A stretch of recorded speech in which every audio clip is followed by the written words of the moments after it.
మనం నిన్న ప్రత్యేకంగా ప్రార్థన, ఉపవాస ప్రార్థనలో మనం ఇక్కడ కూడాం. ఎందుకు మనం కూడాము? నన్ను దేవుడు ప్రేరేపించిన రకంగా కొన్ని విషయాల్ని చెప్పాను. మనము శక్తి పొందుకోవాలి అని. మరి దానిని ఇంకా కొద్దిగా ముందుకు సాగిస్తూ దేవుని దాసుడు సామ్యూయల్ గారు రెండంతల శక్తి కావాలి అనేటువంటిది మనకు తెలియపరిచినాడు. దాంట్లోనే కంటిన్యూషన్లో నేను ఇంకా ముందుకు వెళ్ళడానికి ప్రేరేపించబడ్డాను. ఎందుకంటే దేవుడు అనేటువంటి ఆయన ఎవరు చూడలేరు అని బైబిల్ గ్రంథం సాక్ష్యం చెప్తా ఉంది, పాత నిబంధనలో కొత్త నిబంధనలో కూడా. సో కనబడని దేవుణ్ణి ఎరిగిన మనము దేవుణ్ణి చూపించాలి లోకానికి. ప్రైజ్ లార్డ్, హల్లెలూయా. మనము దేవుని ఎరిగి ఉన్నట్లయితే ఆ దేవుణ్ణి మనం చూపించగలుగుతాం. దేవుడు ఏమై ఉన్నాడు, దేవుడు ఎవరై ఉన్నాడు అనేటువంటి వాస్తవాన్ని బైబిల్ గ్రంథం ద్వారా మనం పరిశీలన చేస్తే మనకు తెలుస్తుంది. ఓకే, నేరుగా మనం చూస్తే దేవుడు మాట్లాడువాడు. దేవుడు శబ్దరూపమై ఉన్నాడు. దేవుని స్వరూపం ఏంటిది? వాక్యరూపం, శబ్దరూపం. శబ్దానికి రూపాన్ని ఇస్తారా? దిద్దుతారా? రూపాన్ని కల్పిస్తారా? శబ్దానికి రూపం కల్పించలేదు ఎవరు కూడా. కనుక దేవుడు మాట్లాడతాడు. మాట్లాడినప్పుడు మనకు ఆయన అర్థమవుతాడు. ఆయన ఏమి మనతో మాట్లాడడానికి ఇష్టపడుతున్నాడో ఆ మాటలు మనము వినినప్పుడు, జాగ్రత్తగా గమనించినప్పుడు మనకి అర్థమవుతాయి. కనుక నిజంగా మనం దేవుని ఎరిగినప్పుడు, దేవుని గురించి మనం వింటూ ఉన్నప్పుడు, ఆయనతో మనం యాత్ర సాగిస్తున్నప్పుడు దేవుడు ఏమై ఉన్నాడో లోకానికి మనం తెలియజెప్పవలసినటువంటి బాధ్యత నా మీద, మన అందరి మీద ఉంది. మన అనుదిన జీవితంలో, మన మాటలలో, మన యొక్క జీవన శైలిలో, మన వ్యవహారాలలో, మన అన్ని విషయాలలో కూడా దేవుణ్ణి, దేవుని శక్తిని, దేవుడు ఏమై ఉన్నాడో దానిని మనం లోకానికి తెలియపరచవలసినటువంటి వారమైనా. లేకపోయినట్లయితే లోకానికి తెలియదు దేవుడు ఎవరో. మనకు దేవుడు ఎవరో తెలిస్తే మన లోకానికి దేవుడిని చూపించగలుగుతాం. దేవుడు ప్రేమై ఉన్నాడు. ఆ దేవుని ప్రేమను మనలో నుండి లోకం చూడాలి. దేవుడు ఇప్పుడు దిగిరాడు. యేసయ్య కూడా దిగిరాడు. పౌలు గారు కూడా దిగిరారు. ఇంకా ఎవరు దిగిరారు? ఈ సమయంలో దేవుని తరపున, దేవుని పక్షంగా నేనున్నాను, మనమున్నాం. ప్రైజ్ లార్డ్, హల్లెలూయా. మనమే ఆయన రిప్రజెంటేటివ్స్. ఆయనకు బదులుగా మనం ఆయనకు బదులుగా ఉన్నాం కనుక దేవునిని మనము లోకానికి చూపించాలి. దేవుని ప్రేమను చూపించాలి, దేవుని క్షమను చూపించాలి, దేవుని యొక్క సమాధానాన్ని చూపించాలి, దేవుని దయను చూపించాలి, దేవుని సహనాన్ని చూపించాలి. దేవుడు ఏమై ఉన్నాడో ఆయనను మనము చూపించవలసిన వారమే ఉన్నాం. మనము ప్రదర్శించవలసిన వారమే ఉన్నాం.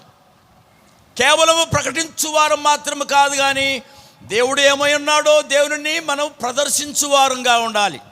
ప్రదర్శించువారం అర్థమైందండి? ప్రదర్శించుట, మనము ప్రదర్శించువారంగా ఉండాలి. కనుక ఈ ఉదయకాల సమయంలో దేవుని బిడ్డలారా, మనము ప్రార్థనలో శక్తి పొందడానికి వచ్చాం. భక్తులు అనేక రకాలుగా పాటలు రాశారు, మనం పాటలు పాడుతూ ఉంటాం. ఓకే, మంచిది. సో దేవుడు ద్వారా మనం ఆయన సన్నిధిని మనం చేస్తున్నప్పుడు రెండంతల శక్తి ఎలాగా దొరుకుతుందనేటువంటిది మనము గమనిద్దాం. దేవుని యొక్క 2-3 భక్తులను నేను మీకు చూపిస్తాను.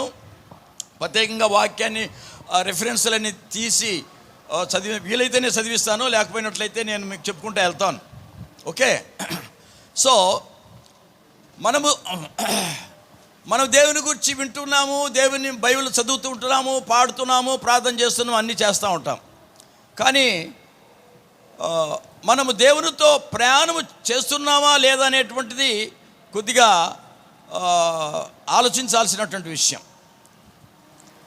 అనేకసార్లు దీన్ని పరిశీలన చేసినప్పుడు మనము నటించడం లేదు కదా అనిపిస్తుంది.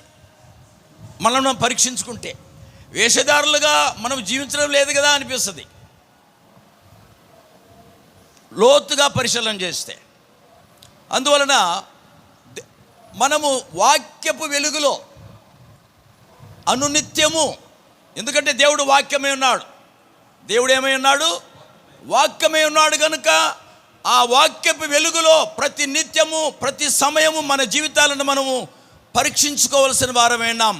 పరీక్షించుకొని మనము దిద్దుకొనవలసిన వారమైనాం. అందుకనే బైబిల్లో రాయబడింది, వాక్యము అద్దమును పోలి ఉంది, వాక్యము అగ్ని పోలి ఉంది, వాక్యము సుత్తెను పోలి ఉంది. అనేక రీతిలుగా వాక్యాన్ని మరి అక్కడ తెలియపరచబడింది దేవుడు ఏమై ఉన్నాడు. కనుక ఈ వాక్యం మన ఎదుటికి వచ్చినప్పుడు ఆ వాక్య వెలుగులో మన జీవితాలను మనము పరిశీలన చేసుకోవాలి. భక్తులు ఏ రీతిగా ఆయనతో సహవాసం చేసినారో, ఏ రీతిగా వారు నడిచినారో, ప్రత్యేకంగా కీర్తనల గ్రంథంలో మనం చదివినట్లయితే అక్కడ ఒక ప్రార్థన, ఒక విశిష్టమైన ప్రార్థన. మన ప్రార్థనలకు ఆ ప్రార్థనకు చాలా తేడా ఉంటుంది. నేను మీకు చూపిస్తాను. ఓకే, ఎందుకంటే మరి నాకు ఎక్కువగా రాత్రుల పూట కూడా ఒక్కొక్కసారి ఎప్పుడు మరి మెలకు వస్తుంది నాకు తెలియదు. 1 గంట కూడా వస్తుంది, 2 గంటలకు మెలకు వస్తుంది, 3 గంటలకు మెలకు వస్తుంది. అలాగా వచ్చితే ఆ టైంలో నేను ధ్యానంలో ఉంటాను. కనుక ప్రియ దేవుని బిడ్డలారా, ఎక్కువగా దేవుని దాసులు దావీదు, ప్రత్యేకంగా దావీదు కీర్తనలో దేవునితో రిలేషన్ ఎలాగా వాళ్ళు కలిగి ఉన్నారో మనం చూసినప్పుడు అక్కడ వారు చేసే ప్రార్థన చాలా మన ప్రార్థనలాగా ఉండదు, అది సపరేట్గా ఉంటుంది. మనం చూద్దాం 119వ కీర్తన 133వ వాక్యం. 119వ కీర్తన 133వ వాక్యం.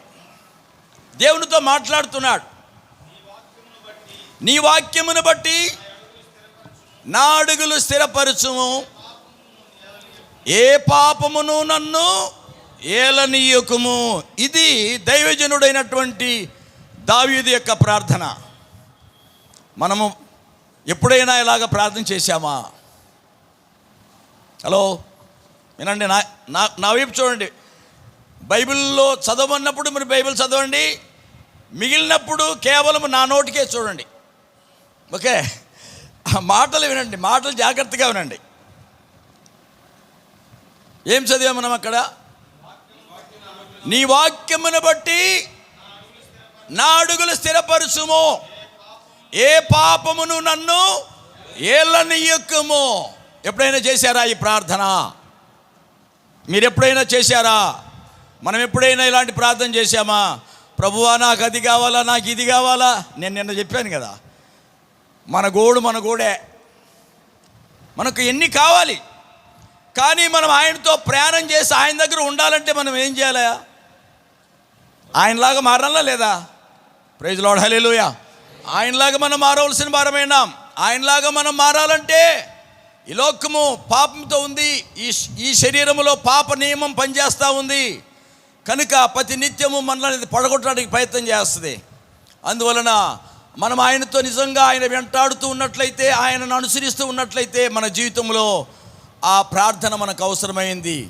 నాలో ఏమైనా నీకు ఆయాసకరమైనది ఏమైనా ఉందా లేదా అనేటువంటి ఒక ఆత్మ విమర్శ మనం చేసుకునవలసిన వారమైనా. నేను ప్రత్యేకంగా బైబిల్లో ఎంతమంది దైవజనులు ఉన్నారో, భక్తులు ఉన్నారో, వారు ఒక్కొక్కరి జీవితాన్ని నేను పరిశీలన చేస్తూ వాళ్ళల్లో ఏమేమి ప్రత్యేకతలు ఉన్నాయో వారి గురించి నేను నోట్ చేసుకుంటూ ఉంటున్నాను. దావీదు విషయం నేను సామ్యుయేలు గ్రంథంలో, రాజుల గ్రంథంలో, ద్వితీయోపదేశకాండంలో నేను చూసినప్పుడు సుమారుగా 50కి పైగా ఆయనలో కొన్ని విశిష్టమైనటువంటి అనుభవాలు ఉన్నాయి. మంచి అనుభవాలు, మనము మాట్లాడుకోవాల్సినవి, మనకు ఆదర్శంగా ఉండేటువంటివి 50కి పైగా ఉన్నాయి దావీదు జీవితంలో. ఆయన రాజుగా ఉన్నట్లుగా మనకు తెలుసు. కానీ దేవుని గురించి చిన్నతనం నుండి కూడా ఆయన భయభక్తి, ఎందుకంటే యూదులందరూ కూడా చిన్నతనం నుండి కూడా దేవుని విషయంలో నేర్చుకున్న వారుగా ఉంటారు, దేవుని ఎరిగిన వారుగా ఉంటారు, దేవుని మాటలు వాళ్ళకి తెలుసు, దేవుని గ్రంథం వాళ్ళకి తెలుసు. కానీ ఆయన అంత అనుభవం వచ్చిన తర్వాత కూడా ఆయన ఏమని ప్రార్థన చేస్తున్నారంటే, ఎందుకు అలాంటి ప్రార్థన చేశాడు ఆయన అంటే, ఆయనలో ఏదో కొంత తేడా ఉన్నట్టే కదా. లేవు, నా అడుగులు స్థిరంగా లేవు ప్రభువా, నేను తడబడుతున్నాను ప్రభువా, నేను అస్థిరుడై ఉన్నాను ప్రభువా. ప్రైజ్ లార్డ్, హల్లెలూయా. ప్రియ దేవుని సంగమా, దేవుని బిడ్డలారా, మన ప్రార్థనలు కేవలం మన నిత్యం ఈ లోక సంబంధించినటువంటి వరకు మాత్రమే ఉండకూడదు. అవసరమే మనకు. నిన్న మనం విన్నాం, అవన్నీ కూడా అన్యులు ఏమి తిందుమా, ఏమి త్రాగుదుమా, ఎలాగ జీవిస్తామా అనేటువంటిది కేవలం అన్యులకు సంబంధించినవి, అన్యులు చింతించవలసినవి, అన్యులు ఆలోచించవలసినవి. కానీ దేవుని బిడ్డలుగా ఉన్న మనము, రాజు బిడ్డలుగా ఉన్న మనము, సమస్తం అన్నీ ఆయన సమకూరుస్తాడు. Praise the lord, hallelujah. యెహోవా ఈరే, హల్లెలూయా. యెహోవా ఈరే, ఆయన సమకూరుస్తాడు, అన్నీ ఆయన చూసుకుంటాడు. నమ్ముతారా? వందనాలు చెప్పండి, హల్లెలూయా చెప్పండి, హల్లెలూయా. కనుక మనము మన యొక్క ప్రార్థనలో ఒక వేరే లెవెల్కి వెళ్ళిపోదాం. ఇప్పుడు ఏ లెవెల్లో ఉన్నామో ఆ లెవెల్ నుండి ఇంకొక లెవెల్కి వెళ్ళిపోదాం, పైకి వెళ్ళిపోదాం. ప్రైజ్ ది లార్డ్, హల్లెలూయా. దావీదులాగా మనల్ని మనం పరీక్షించుకుందాం. ఆ ప్రార్థన చేయడానికి ముందు నీవెవరో నీకు తెలియాలి, నీవెవరో తెలియాలి. మన స్థితి అంటే మనకు తెలియాలి. మనం ఏంటంటే కప్పేసుకోవడం ఒప్పుకోం. అసలు ఏదైనా పొరపాటు చేసినా, తప్పు చేసినా ఒప్పుకోవడానికి ససేమిరా ఇష్టపడం, తప్పుకోవడానికి ప్రయత్నం చేస్తాం. దావీదుని పరిశీలన చేయండి, దావీదు జీవితంలో గమనించండి. నా పాపములు కప్పుకొనక నేను ఒప్పుకొందుననుకొంటిని. ఒప్పుకున్నాడు, విలవెల్లాడుతాడు. 51వ కీర్తన చదివినట్లయితే 51వ కీర్తనలో అది నేనేమి చెప్పేలాగంటే దుర్లాడినట్టు అనుకో. ప్రైజ్ ది లార్డ్, హల్లెలూయా. రాజుగా ఉన్నప్పుడు రాజుకు అలాంటి స్థితి ఎందుకు సంభవించింది? ఆయన పోగొట్టుకున్నాడు. ఏం పోగొట్టుకున్నాడు? ఆయనకు అర్థమైంది. ప్రైజ్ ది లార్డ్, హల్లెలూయా. రక్షణ ఆనందాన్ని పోగొట్టుకున్నాడు. తిరిగి ప్రభువా నాకు మరలా రక్షణ ఆనందాన్ని తిరిగి కలుగచ్చే. ప్రైజ్ ది లార్డ్, హల్లెలూయా. ఎందుకంటే ఆయన నేరం చేసినాడు. అందుకే నేను అంటాడు, నేను కప్పుకొనక నేను ఒప్పుకున్నా, నా నేరమును నేను చేసిన పాపము నేను కప్పుకొనక నేను ఒప్పుకున్నాను. అందుకని అంటాడు, నేను చేసిన పాపం నా ఎదుటనే ఉంది. 51వ అధ్యాయంలో 1-2 వాక్యాలు చదవండి పటాపట స్పీడ్గా. 51వ కీర్తన. దేవా నీ కృప చొప్పున నన్ను కరుణించు, నీ వాత్సల్య బాహుల్యమును బట్టి నా అతిక్రమములను తుడిచివేయం, నా దోషము పోవునట్లు నన్ను బాగుగా కడుగు, నా పాపం పోవునట్లు నన్ను పవిత్రపరచుము. ఆ అతిక్రమములు నాకు తెలిసే ఉన్నవి.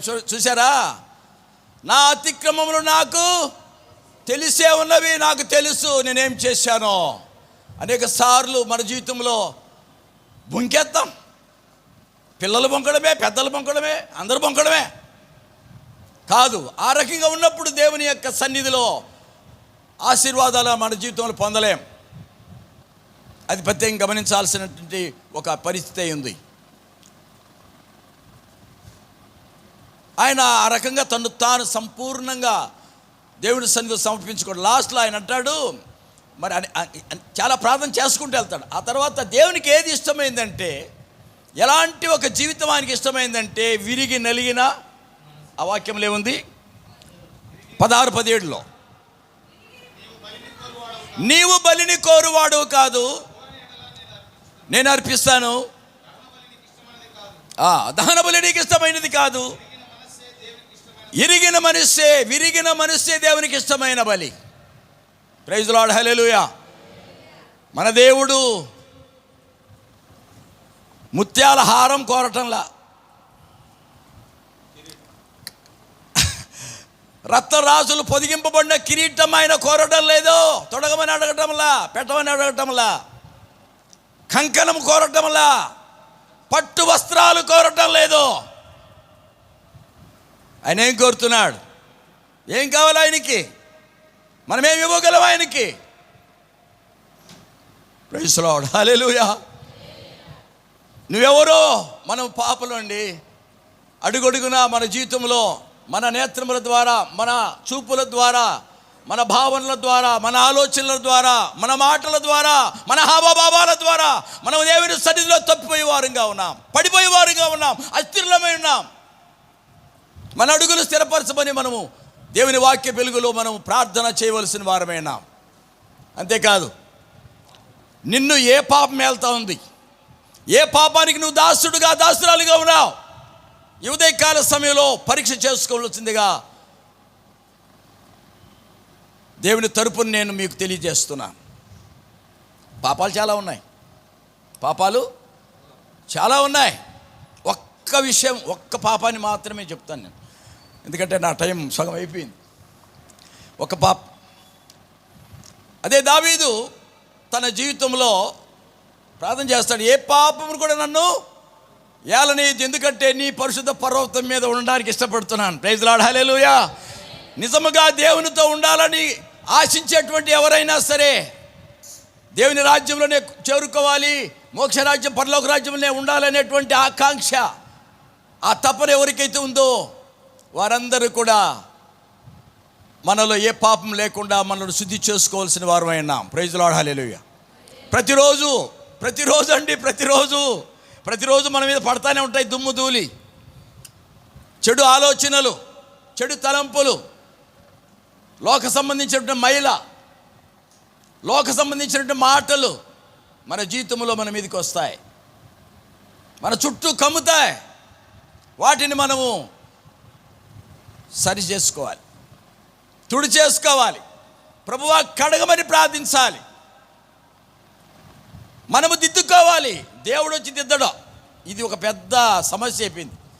ప్రభువా నన్ను మార్చు, దేవుడు మార్చడు, మారమని చెప్తున్నాడు. ప్రైజ్ లార్డ్, హల్లెలూయా. నువ్వు మారమంటున్నాడు, మారాలంతే, బాగుపడాలంటే మారాలి. ఆయన వచ్చి నిన్ను చేయబట్టుకొని రానాయనా అని ఆ పని చేయడు. ఇప్పుడు ఆయన ఆజ్ఞ ఇచ్చాడు,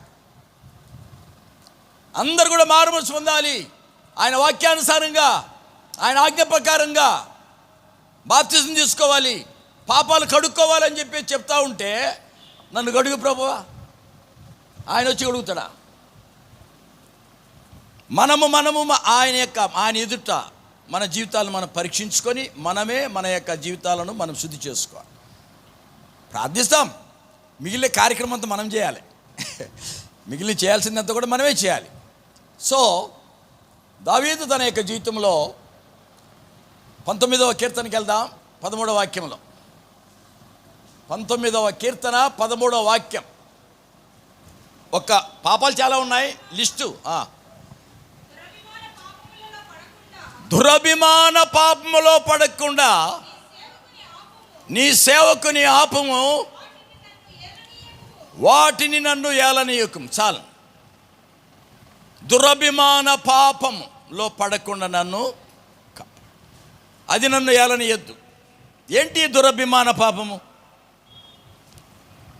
విల్ఫుల్ సిన్, ఇంగ్లీష్లో విల్ఫుల్ సిన్, హిందీలో డీట్, తెలుగులో మూర్ఖత. ఇష్టపూర్వకంగా, మనపూర్వకంగా నేను ఇది చేయను, నేను వినను, మూర్ఖత్వం. అహం, ఇంకా దానికి చెప్పాలంటే, దాన్ని ఇంకా కొద్దిగా ఇప్పది చెప్పాలంటే, అతిశయం, గర్వం, అహంకారం. ఇది మనిషిని యొక్క జీవితంలో ఉన్నంత వరకు, అది చావనంత వరకు రెండొంతల ఆశీర్వాదం పొందడానికి మనకు అనుమతి దొరకదు. ప్రైజ్ లార్డ్, హల్లెలూయా. రెండొంతల ఆశీర్వాదాలు మనం పొందాలంటే మనలో ఉన్నటువంటి యొక్క అహం, దురభిమాన పాపం, అతిశయం, మన విషయంలో మనం అతిశయించేటువంటిది, అది మనలో నుండి తొలగాలి, దాన్ని తొలగదీయాలి, దాన్ని మనం తీసేయాలి. అంతవరకు దేవుని దీవెన మన మీదకి రాదు. రెండొంతల దీవెనలు కోరుకున్నటువంటి ప్రియ దేవుని బిడ్డలారా, ప్రైజ్ లార్డ్, హల్లెలూయా. నిజముగా వాస్తవముగా రెండొంతల ఆత్మశక్తి మనకి ఈ రోజున కావాలి.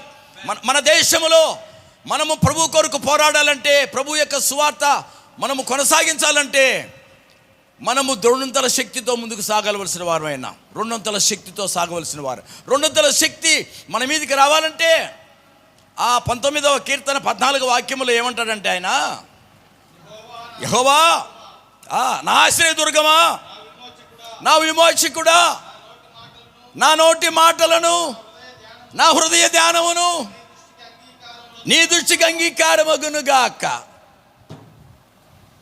నా హృదయ ధ్యానము, నా నోటి మాటలు నీకు అంగీకారం కావాలి. దేవునికి అంగీకారం కావాలి. అప్పుడు ఆయన ఇష్టపడతాడు. ఎప్పుడు ఇష్టపడతాడు? ఊరికనే నీ పాపాన్ని ఒప్పుకోకుండా, నీ అహంకారముని నీలో నుంచి తీసేసుకోకుండా, ఊరికే నోటి మాటలతో పెదవులతో మనం ఉచ్చరించేంత మాత్రాన మన ప్రార్థన ఆయన ఆలకించడు. ఎస్, నిజముగా దీనుడుగా మొరపెట్టినప్పుడు, తగ్గించుకొని ఆయన సన్నిధిలో ఉపవాసంతో తగ్గించుకున్నప్పుడు ఆయన పైనుండి ఆయన వంగి మన ప్రార్థనకు జవాబిస్తాడుంది. ప్రైజ్ లార్డ్, హల్లెలూయా. వంగి మన ప్రార్థనకు జవాబిస్తాడు, ఉత్తరం ఇస్తాడు. ఆయన అలా ఇస్తాడు. ఎప్పుడు మనకు ఆయనకు అంగీకారం కావాలి. మన నోటి మాటకు ముందు హృదయం అంగీకారం కావాలి. హృదయం పగలాలి, విరగాలి, నలగాలి. మీకు తెలుసా 200 దీవెనలు నిన్న పాస్టర్ గారు అది చూపించాడు. ఎలీషా 2వ రాజుల గ్రంథం 2వ అధ్యాయంలో అక్కడ ఏముందంటే, నేను కనిపిస్తే, నేను పైకి వెళ్ళినప్పుడు, ఆరోహణుడు వెళ్ళినప్పుడు నేను కనిపిస్తే నీకు అది దొరుకుద్ది, కనిపించకపోతే కష్టం. అక్కడ ఏమింది? కనిపించిందా? కనిపించాడా? కనిపించలా. ప్రైజ్ లార్డ్, హల్లెలూయా. 2 రాజులు 2వ అధ్యాయం 12వ వాక్యంలో, 2 రాజుల గ్రంథం 2వ అధ్యాయం 12. నా తండ్రి ఇశ్రాయేలు వారికి రథములు రౌతులు నీవే అని కేకలు వేశా. అంతటా ఏలియా మరలా కనపడకపోయినా ఆయన ఏం చెప్పాడంటే, నేను కనపడితే నీకు శక్తి దొరుకుద్ది 200. కనపడలా. అప్పుడు ఏం జరిగింది? అప్పుడు ఎలీషా తన వస్త్రములు పట్టుకొని 2 తుణుకలుగా చించేశాడు. ప్రైజ్ లార్డ్, హల్లెలూయా. ఆగండి. 2 తుణుకలుగా చించేశాడు. తన వస్త్రాన్ని చించేసుకున్నాడు. వస్త్రం కాదు ఆయన చించుకుంది, ఆయన హృదయాన్ని ఆయన చించేసుకున్నాడు. తెలుసా అండి ఎవరు ఎలీషా ఎవరు?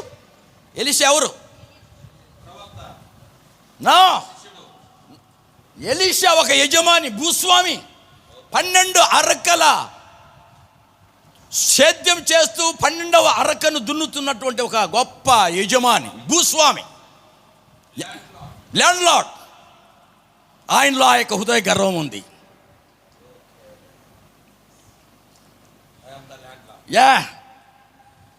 తిరిగే 200 శక్తి ఎలీషాగా తన యొక్క శక్తి సామర్థ్యం దేవుని తరపున ప్రకటింపబడాలంటే అది పూర్తిగా స్మాష్ అయిపోవాలి. ప్రైజ్ లార్డ్, హల్లెలూయా.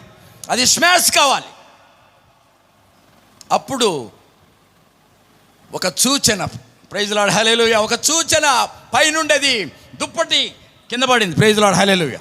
ప్రియ దేవుని సంగమా, దేవుని సన్నిధిలో ప్రార్థనలో కనిపెట్టినప్పుడు మనకు కొన్ని అసంభవంగా ఉంటాయి, కఠినంగా కూడా ఉంటాయి. కానీ ప్రార్థనలో మనం కనిపెడుతూ ప్రార్థన చేస్తున్నప్పుడు సూచన కొరకు ఎదురు చూడాలి. ప్రైజ్ లార్డ్, హల్లెలూయా. సూచన నీకు కావాలి, సూచన మనకు కావాలి. అప్పుడు మాత్రమే మనం జీవితం జీవించగలుగుతాం. కనపడితే సూచన కనపడలా, కానీ ఒకటి జరిగింది. ఒక సంగతి జరిగిన తర్వాత తన వస్త్రాలు కాదు, హృదయం పగిలిపోయింది ఆయనకి. అప్పుడు ఆ పైనుండి ఆ వస్త్రం పడింది. ప్రైజ్ లార్డ్, సూచన. దాన్ని తీసుకొని బయటకు వచ్చేసాడు. ఓకే, దేవునికి స్తోత్రం. ఇంకొక వ్యక్తి దగ్గరికి వెళ్దాం, యోబు దగ్గరికి వెళ్దాం. ఓకే, అప్పుడు ఆయన 200 శక్తి పొందినట్టు. అక్కడ ఆ ఇన్సిడెంట్ తర్వాత 200 శక్తి ఆయన పొందుకున్నాడు ఎలీషా. ఆ తర్వాత యోబును గురించి మనం మాట్లాడదాం. మీకు తెలుసు, సుమారు యోబు గ్రంథంలో 42 అధ్యాయాలు ఉన్నాయి. దగ్గర 22 అధ్యాయాలు యోబు ఒక్కడే ఎక్కువగా మాట్లాడతాడు. 20 అధ్యాయాలు పూర్తిగా, 2 అధ్యాయాల్లో కొద్దిగా మాట్లాడతాడు. లాస్ట్ 40-42 దాంట్లో ఇన్ని అధ్యాయాలు పూర్తిగా ఉపన్యాసం అంతా అయిందే. ఎలీహు 6 అధ్యాయాలు మాట్లాడతాడు. దేవుడు 2 అధ్యాయాలు 3 అధ్యాయాలు మాట్లాడతాడు. వాళ్ళ మిగిలిన 3 స్నేహితులు చాలా తక్కువగా మాట్లాడతారు. ఎక్కువగా మాట్లాడాడు. దేవుని సంగతి తేల్చుకుంటాను అంటాడా? నా వ్యాజ్యాన్ని ఆయన ఎదురు పెడతా, నా సంగతి ఏంటో తెలుసుకుంటా, ఆయన సంగతి ఏంటో తెలుసుకుంటా, వాదిస్తా.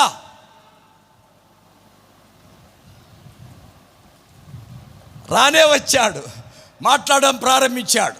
సుడిగాలిలో, ప్రైజ్ లార్డ్, హల్లెలూయా, సుడిగాలిలో ప్రత్యక్షమే ఆయన తన వాక్కును మరి ప్రకటిస్తున్నప్పుడు, మాట్లాడుతున్నప్పుడు ఆయన ఏమంటాడంటే 40 అధ్యాయంలో ఆ 2 మాటలు చదువుదాం. ఓకే, సమయం కొద్దిగా నా టైం అయిపోయింది. 40:3-5 40 అధ్యాయము యోబు కింద 40 అధ్యాయం 3, 4, 5 వాక్యాలు చదువు. ఇలాగ ప్రత్యుత్తరం ఇచ్చెను, చిత్తగించుము, నేను నీచుడను, నేను ఏమని నీకు ప్రత్యుత్తరం ఇస్తా? నా నోటి మీద ఇప్పుడు ఇన్న ఇక్కడ చూడండి, ఇంక మాట్లాడినాం. నా నోటి మీద చేయించుకుందును, ఒక మారు మాట్లాడాను, మరలా నేను నోరెత్తను. 2 సార్లు మాట్లాడితే నేను ఇంకా పలకని, ఇంకా సైలెంట్. విస్తారంగా మాట్లాడాడు. 20 అధ్యాయాలు ఒక్కడే మాట్లాడాడు. 20 అధ్యాయాలు, 2 అధ్యాయాలు కొద్దిగా మాట్లాడాడు, జవాబు ఇచ్చాడు అక్కడ. ఆ తర్వాత 42 అధ్యాయానికి వెళ్ళిపోదాం. 42 అధ్యాయంలో 3, 4, 5,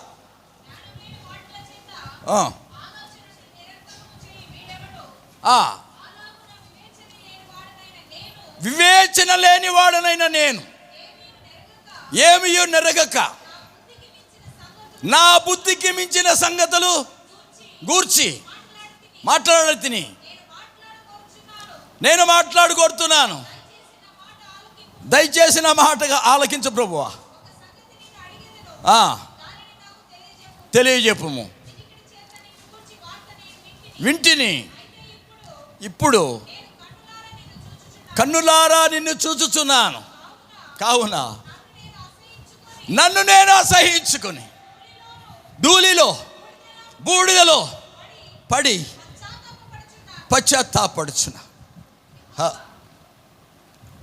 ప్రైజ్ లార్డ్, హల్లెలూయా. యోబు ఆ తర్వాత ఆయన గురించి 1 అధ్యాయంలో దేవుడు చక్కటి సాక్ష్యం ఇచ్చాడు. దేవుడే స్వయంగా సాక్ష్యం ఇచ్చాడు. దేవుడే స్వయముగా సాక్ష్యం ఇచ్చాడు. ఏమనిచ్చాడు? యథార్థవంతుడు, భక్తిపరుడు, ఆయన లాంటి మనిషి ఎవడైనా ఉన్నాడా అని సాతానుతో వాదులాడతాడు దేవుడు. అయితే ఆయన ఏమంటున్నాడు? దేవుడు ఎదుట, దేవుని వాక్యం ఎదుట, దేవుని అద్దము, వాక్యమైనటువంటి అద్దములో ఆ మాటలు వినుచున్నప్పుడు, తను తాను చూసుకున్నప్పుడు, తన స్థితి ఏంటో ఆయన ఎరిగినప్పుడు, దేవుని శక్తి ఏంటో ఆయన ఎరిగినప్పుడు, దేవుడు వేసిన ప్రశ్నలకు జవాబు ఆయనకు తెలియకపోయినప్పుడు తన్ను తాను అసహించుకున్నాడు. ప్రైజ్ లార్డ్, హల్లెలూయా. మనుష్యుడండి, మనం అనేక సార్లు మనలను మనం చాలా గొప్పగా ఫీల్ అయిపోతా. I am something, I must say, నేను రాజును, I am king, I am leader, I am pastor, bishop, reverend, doctor.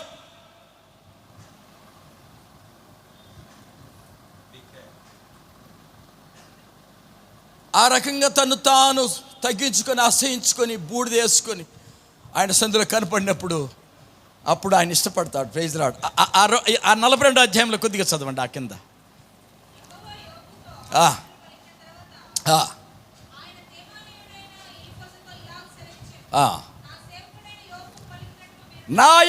నా సేవకుడైన యోబు పలికినట్లు మీరు నన్ను గూర్చి యుక్తమైనది పలకలేదు గనుక నా కోపము నీ మీద, నీ స్నేహితుల మీద మండుచుంది. కాబట్టి తీసుకొని నా సేవకుడికి యోబునొద్దకు పోయి మీ నిమిత్తము దహన బలి అర్పించవలెను. అప్పుడు నా సేవకుడికైన యోబు మీ నిమిత్తము ప్రార్థన చేయను. అతనిని మాత్రం అంగీకరిస్తా. ప్రైజ్ ది లార్డ్, హల్లెలూయా. ఆ తర్వాత చదవండి, అది రెండంతల దీవెనలు పొందినట్టుగా ఉంది చూడండి అక్కడ 10వ వచనంలో. యోబు తన స్నేహితుల నిమిత్తం ప్రార్థన చేసిన తర్వాత దయచేసి ఎలా దయచేశాడు? రెండంతలు. ప్రైజ్ ది లార్డ్, హల్లెలూయా, హల్లెలూయా. ఆయన హృదయ ధ్యానం, ఆయన నోటి మాట ఎప్పుడు ఆయన అంగీకరించాడంటే పశ్చాత్తాపడ్డం. తను తాను అసహించుకొని బూడిదలో ఆయన పశ్చాత్తాపడినప్పుడు, తను తాను తగ్గించుకున్నప్పుడు. ప్రియ దేవుని సంగమా, దేవుని బిడ్డలారా, అనేక సార్లు మనం అతిశయించడానికి చాలా ఉంటాయి. అందంగా ఉన్నామనో, గొప్పగా చదువుకున్నామనో, గొప్పగా సంపాదిస్తున్నామనో, లేకుంటే నేను గొప్ప ఆత్మీయున్ననో, లేకపోతే నేను గొప్ప కులస్తున్ననో, లేకపోతే నేను అది, నేను ఇది, నేను బలం కలిగేవాడు, నేను అనేక రకాలుగా మనుషుని జీవితంలో నేను రాజునేనో, ఎన్నో సావాలి. ప్రైజ్ ది లార్డ్, హల్లెలూయా. దేవుని సన్నిధిలో మనమేమీ కాం అని మనకు తెలియాలి. మనం తగ్గించుకున్నప్పుడు, మనల్ని అసహించుకునే సన్నిధిలో ఆయన వైపు తిరిగినప్పుడు ఆయన మనలను దృష్టించి దేవుడై ఉన్నాడు, మన ప్రార్థన ఆలకించి దేవుడై ఉన్నాడు. అంతవరకు ఆయన ఆ మాట మనకు తెలియాలి. చాలా మాట్లాడేస్తా ఉంటాం, అనేక సార్లు చాలా మాట్లాడేస్తాం, మన తెలివి అంతా ప్రదర్శించేసుకుంటాం, మన జ్ఞానం అంతా అక్కర్లేదు ఆయనకు. మన జ్ఞానం, మన మాటలన్నీ కూడా యుక్తంగా ఉండాలి. మన మాట యుక్తంగా ఉండాలి, మన మాట ఆయనకి ఇష్టంగా ఉండాలి, అది యోగ్యంగా ఉండాలి. అప్పుడు ఆయన దాన్ని అంగీకరిస్తా. ప్రియ దేవుని సంగమా, దేవుని బిడ్డలారా, మనం ఎందుకు పొందలేకపోతున్నాం 200 దీవెనలు? ఒకటి, మన కోసమే మనం ప్రార్థన. ఇది ఒక గొప్ప విషయం. మనము ఇతరుల కొరకు ప్రార్థన చేయగలిగినప్పుడు మాత్రమే, ఇతరులను క్షమించి ఇతరుల కొరకు ప్రార్థన చేయగలిగినప్పుడు నువ్వు 200 దీవెనలు పొందుకుంటావు. కేవలం నీ కోసం మాత్రమే చేసుకుంటావు. చూసారా, నీకు రాదు 200 ఆశీర్వాదం. నువ్వు ఇతరుల కొరకు కూడా, ఇతరుల యొక్క బాధల్లో, ఇతరుల యొక్క కష్టసుఖాల్లో కూడా నువ్వు పాలు పొందుకునేవారుగా, వారి కోసం నువ్వు ప్రార్థించేవారుగా ఉండాలి. Praise the lord. ఒకవేళ మీకు బలహీనత ఉన్నా, మీరు జబ్బుగా ఉన్నా, వేరే వాళ్ళ కొరకు మీరు ప్రార్థించగలిగితే మీ జబ్బు పోద్ది. ప్రైజ్ ది లార్డ్, హల్లెలూయా, హల్లెలూయా. ఇది వాస్తవం. నేను బలహీనంగా ఉన్నాను, కానీ ఇంకొకరు బలహీనుడుగా ఉన్నప్పుడు, సార్ ఫాస్ట్ గారు ప్రార్థన చేయండి, లేకపోతే మీరు ఒక సంఘ విశ్వాసికి ఉన్నారు, మీకు మా కోసం ప్రార్థన చేయనప్పుడు ఓపిక తెచ్చుకొని వారి కోసం నువ్వు విశ్వాసం ప్రార్థన చేయగలిగితే వారి జబ్బు పోద్ది, మీ జబ్బు పోద్ది. ప్రైజ్ ది లార్డ్, హల్లెలూయా. ప్రియ దేవుని సంగమా, దేవుని బిడ్డలారా, 200 దీవెనలు అప్పుడు మాత్రమే మనం పొందగలుగుతాం. ఎలీషా ఆరాగా పొందినాడు, యోబు అలా పొందినాడు.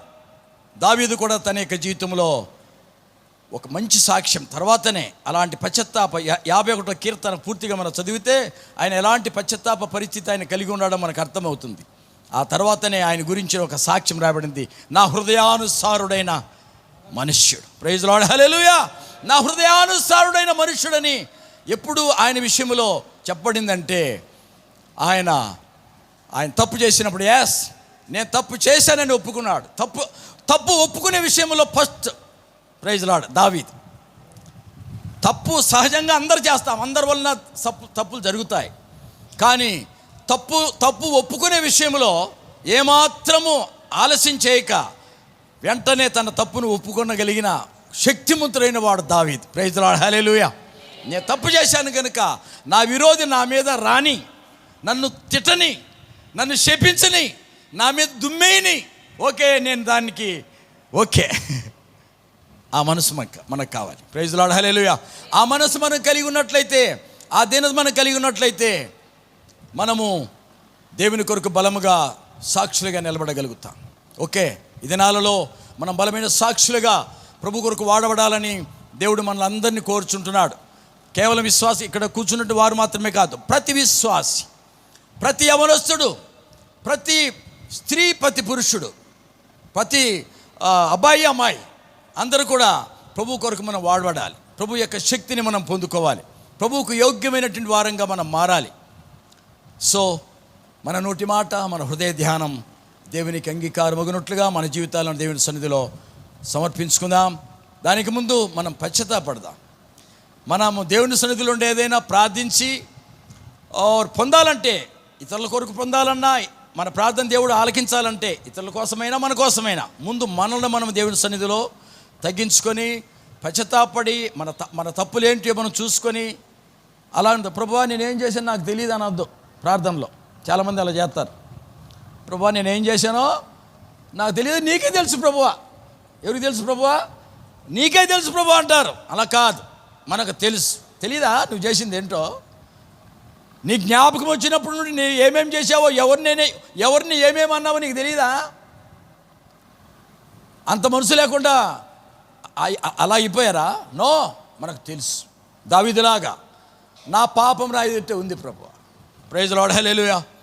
సో నీ ఎదుట నీ మనస్సాక్షి నీలో దోషం ఉన్నదని నీకు చెప్తున్నప్పుడు ప్రభు సన్నిధిలో సమర్పించుకో. ప్రభువా ఫలాని పాపము నన్ను ఏలుతా ఉంది, ఫలాని పాపానికి నేను దాసురాలుగా ఉన్నాను, ఫలాని పాపానికి దాసుడుగా ఉన్నాను ప్రభువా, నాలో దాన్ని తొలగించు. ఈ రీతిగా దేవుని బిడ్డలారా మన జీవితాలు సమర్పించుకుందాం. ఈ దినాలలో ఆ అనుభవంలో కొనసాగుదాం. 200 శక్తితో, ప్రార్థన శక్తితో, మరి బలమైన సూచిక కార్యాలతో దేవుని కొరకు మనము ప్రచురిల్లుదాం. దేవుడి మాటల ద్వారా మనల్ని దీవించు.